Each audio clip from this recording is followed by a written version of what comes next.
Jangan lupa like, komen, dan subscribe channel YouTube TVRI Bengkulu dan nyalakan lonceng notifikasinya.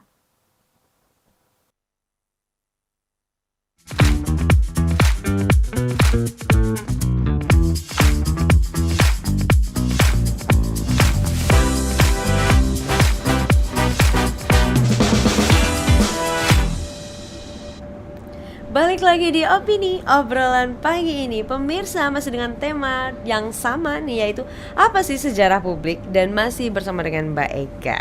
Mbak Eka, bagaimana? Apakah sudah bosan duduk di sana? Enggak sih. Enggak ya? Menyenangkan. Menyenangkan. Dan kami juga banyak mendapat informasi baru dari Mbak Ega sih. Mbak Ega, tapi pernah gak sih ngerasain kayak jenuh gitu loh di sejarah ini, apalagi pendidikannya udah sampai S2 dan mau melanjutkan lagi seperti itu? Apakah senyaman itu kah? Oh, enggak. Atau tidak pernah jenuh atau seperti apa? Ya, tentu saja tidak. Masih manusia, bukan robot. Aku pernah break waktu itu 2018, aku resign dari Erlangga karena waktu itu aku sempat kerja di Erlangga ngurus divisi buku sejarah gitu. Terus kayak udah pengen kita pergi saja. Jadi aku resign, kemudian ketepatan temanku ada yang punya bimbel di Bajawa. Belum tahu Bajawa. Di Bajawa nggak tahu. Bajawa itu salah satu kota, ibu kota dari Kabupaten Ngada. Kabupaten Ngada itu tepatnya di Pulau Flores, Provinsi Nusa Tenggara Timur, seperti itu. Kalau perjalanan udaranya adanya dari Jakarta, ini jadi kasih tahu, Jakarta Labuan Bajo, dari Labuan Bajo ntar ada pesawat kecilnya ke Bajawa. Ke Bajawa. Nah, saya di sana 2 tahun ngajar bahasa Inggris, bimbel di sana. Oh, bahasa Inggris di sana. Jadi cari pelarian dari ini, kejenuhan karena Kejenuhan. Iya. Kejenuhannya tapi tetap di bidang pendidikan deh. Iya. Aneh banget. Cuman beda jalur, jadi pindah ke bahasa Inggris waktu itu ngajar bahasa Inggris di sana. Ya, banyak kan ngajar anak kecil, opa-oma belajar bahasa Inggris begitu. Oh iya, jadi opa-omanya juga jadi bukan cuma anak kecil doang. Iya, karena di sana kota wisatanya sangat maju, jadi banyak turis internasionalnya sangat rame begitu. Jadi kadang mengajar opa-oma ke beberapa. Kami waktu itu pernah bikin pelatihan bahasa Inggris di kampung adat begitu. Kemudian saya ada murid juga yang ibu-ibu gitu ngajar bahasa Inggris, ada oma-oma juga yang ngajar bahasa Inggris, seperti itu.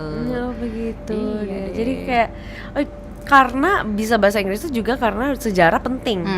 Bisa bahasa Inggris karena kata Mbak tadi kan biar bisa baca nih buku-buku sejarah yang mana kita tahu nih para penjajah dulu ya, orang Jepang, juga orang Belanda banyak menulis dengan bahasa Inggris. Juga Belanda ya. Belanda apa juga menguasai? Nggak bisa ngomongnya masih agak kagok, paling tulisan bisa dibaca. Tapi tulisan bisa. Ya, tulisan bisa. Oh, ngomongnya, speakingnya kurang gitu ya. Kurang gitu.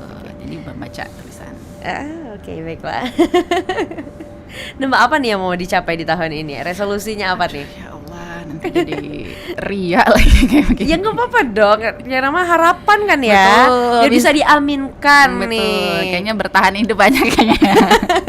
Udah penting banget nih kayak bertahan hidup aja. Kayaknya itu jawaban paling aman banget deh. Apa ya?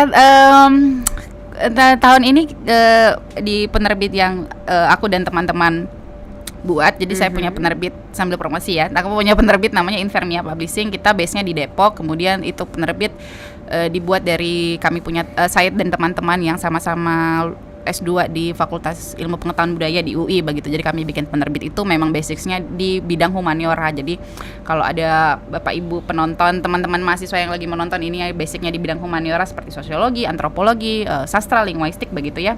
Ada kajian, ada artikel yang perlu diterbitkan atau buku begitu ya, seperti hasil tesisnya atau disertasinya atau skripsinya, bisa kontak ke Infermia Publishing, silakan diketik aja, nanti laman webnya bisa langsung terhubung di sana seperti itu. Tahun ini kami punya 4 naskah buku yang akan dipublikasikan begitu. Paling dekat bulan April ini ada buku dari Ibu Asih ini dosen di Teknik Sipil ITB. Ada bukunya beliau mau kita terbitkan tahun bulan April ini, kemudian muncul buku-buku yang lain seperti itu.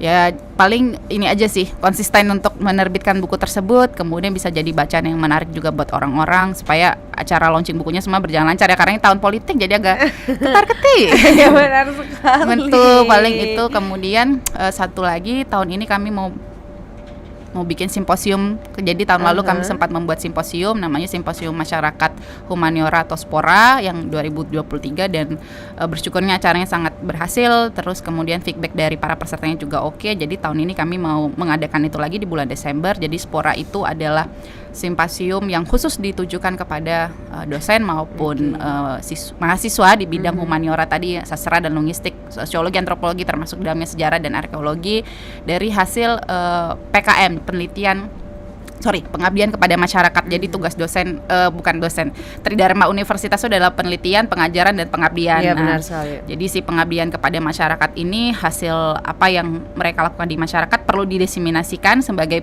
poin untuk dosen dan siswanya dalam bentuk artikel begitu ya, presentasi. Kami mewadahi untuk itu. Jadi nanti silakan juga Bapak Ibu dosen yang mau ya.